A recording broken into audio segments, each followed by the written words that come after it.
yaşın olur? 5. 8. Tamam.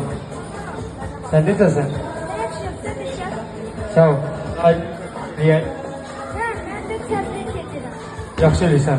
Sən də təbrik elə. Tebrik ederim. Yaxşı eləyirsən, niyə səbəbsən? Sən də təbrik elə. Ailə, de görüm, hədiyyə alıblar səni. Nə alıblar?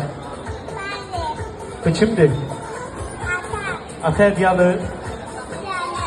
Almıyor. Hə, alır. Oradan çəkənlər kimdir? El sallayaq buradan. Hə, indi şamlarımızı yandıraq.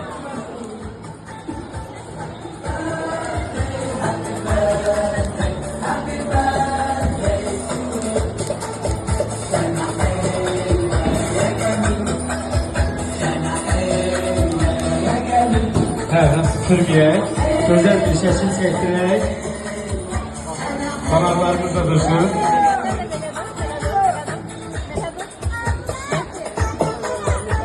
Korkma, korkma. Hə, hazırsan? 1, 2,